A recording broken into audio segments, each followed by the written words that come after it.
Gracias y buenas noches, Andrea. Vivimos un fin de semana bien activo a nivel noticioso en nuestra región latinoamericana. Te cuento que el mandatario salvadoreño en licencia, Nayib Bukele, se declaró la noche de este domingo ganador de las elecciones presidenciales ante miles de sus seguidores que se reunieron frente al Palacio Nacional, sede del Ejecutivo, para celebrar su reelección. Conectamos con el periodista y analista internacional Mario Pacheco, quien se encuentra en el país suramericano. Buenas noches, Mario. ¿Cómo estás? Cuéntanos. Bueno, muchísimas gracias. Un placer poder estar aquí con su teleaudiencia desde aquí, de este pequeño país centroamericano.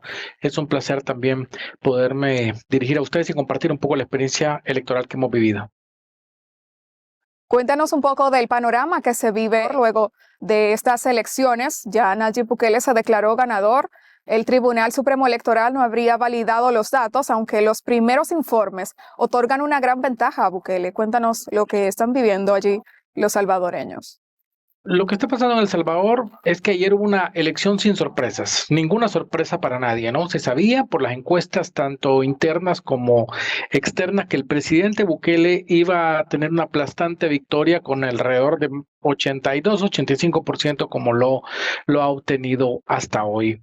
Esto pese que han habido algunos señalamientos en el camino que tienen que ver precisamente con su postulación a una reelección.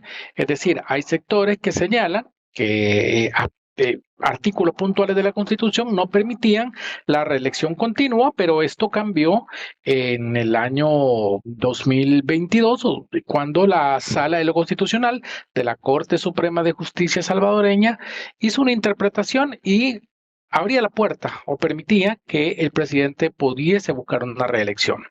Esto lo hizo casi un año después de esa resolución y también fue avalada por el Tribunal Supremo Electoral, que es la máxima entidad encargada de las elecciones en el país. Entonces, lo que ocurrió ayer fue que la gente salió a votar, le dio un respaldo como el que era el esperado para el presidente de la República, que ha tenido éxitos en el tema de la seguridad, ha sido contundente en vencer y poner de rodillas a las pandillas y darle tranquilidad al país. Y si bien el Tribunal Supremo Electoral ha tenido una serie de dificultades para transmitir los resultados, lo que hizo el mandatario ayer fue decir que tenía datos propios que le confirmaban tener cerca del 85% de votación a favor de él, que le da una victoria contundente, y que de los 60 diputados que estarían postulándose para este próximo periodo, él habría alcanzado, él y su partido, ¿no? Nuevas Ideas, habría alcanzado al menos un número de 58 diputados, es decir, solo habrían 2 diputados de la oposición del total. Sí, Mario, este domingo también se votó por primera vez por 50 escaños del Parlamento en lugar de 84. En las legislativas, las encuestas auguraban que el partido de Bukele obtendría la mayoría de las plazas del Congreso también, lo que le permitiría mantenerse como la primera fuerza política en el país. Háblenos un poquito de eso. Se hizo una reforma para que hubiera un reordenamiento territorial en el país. Pasamos de 262 municipios a 44, una reducción sustancial. El resto, que se consideraban municipios, se concentraron en distritos y esto permitió que se reordenara todo el tema electoral. Eso hizo que también los diputados se vieran modificados, la elección de diputados se viera modificados y hemos pasado de un total de 84 que teníamos hasta la elección anterior a 60, que son los que fueron electos este domingo anterior. Esta elección era para presidente y diputados. Falta la elección del 3 de marzo, si no me equivoco, que será de alcaldes y será de diputados al Parlamento Centroamericano. Esas son las 2 grandes diferencias que hay hoy por hoy en el tema electoral y cómo está distribuido la Asamblea Legislativa. Otro de los temas que salió a relucir a nivel internacional es el tema del voto en el exterior. En los comicios también estaban habilitados para votar unos 741,000 salvadoreños en el extranjero de manera electrónica a través de la plataforma del Tribunal Supremo Electoral con su documento de identidad. Sin embargo, el propio Bukele aseguró que el Tribunal Electoral cerró los comicios en el exterior sin dejar entrar a salvadoreños que ya estaban en fila para emitir su sufragio. Sí, lo que sucedió fue lo siguiente.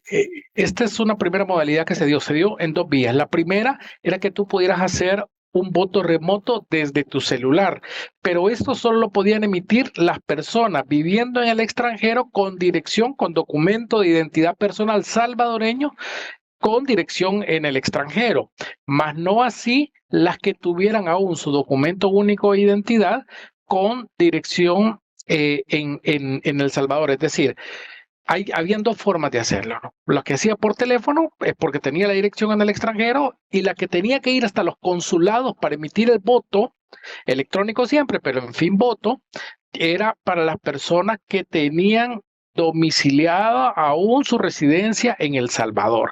Esas eran las dos modalidades que había. Obviamente cerca del 22%, 23% participaron del total. Habían 700,000 aproximadamente para el voto remoto y poco más para el voto remoto presencial, que era lo otro que decía, que había que ir a los consulados. Y más o menos por ese lado se fue manejando la dinámica. La verdad es que en ese contexto pues era necesario que el país tuviera una representación de los salvadoreños residiendo en el exterior, ya que son poco más de 1 millón de salvadoreños que han decidido vivir en los Estados Unidos y otras latitudes del mundo, y esta es la primera vez que se logra hacer de esta manera, ¿no? ¿Qué pasó con los cierres? Bueno, resulta de que como se dijo que independientemente de dónde se encontrara el país, cuando se hiciera el cierre en El Salvador, es decir, a las 5 de la tarde hora El Salvador, se iba a cerrar en los respectivos países. Había gente que llegó a última hora a votar y había gente que había estado haciendo cola y por eso no pudo ingresar a los centros de votación. Entonces, lo que sucedió es que la gente no podía votar si ya había cumplido las 5 de la tarde, porque esa era la contratación que había hecho Indra, que es la empresa que vio el tema de los votos, con cada local, y parece que algunos de estos contratos no se lograron posponer o no se lograron ampliar para que la gente pudiera terminar la votación. Sin embargo, ante estos señalamientos, el Tribunal Supremo Electoral ayer mismo en la noche señaló que había emitido un acuerdo en el que permitiría a los salvadoreños que no pudieron votar realizar la votación en los próximos días. Así que todavía está pendiente el mecanismo para las personas que no han logrado votar en el exterior. Conversamos sobre el ambiente luego de las elecciones en El Salvador este domingo, y para ello tenemos con nosotros al periodista y analista internacional Mario Pacheco. Bukele, con una popularidad que se ha sostenido alrededor del 90% y con un 81,7% de intención de voto según recientes encuestas, es el primer presidente de la joven democracia salvadoreña que busca ser reelegido de forma inmediata, y de confirmarse su victoria, Mario, sería entonces el primero en repetir en el cargo.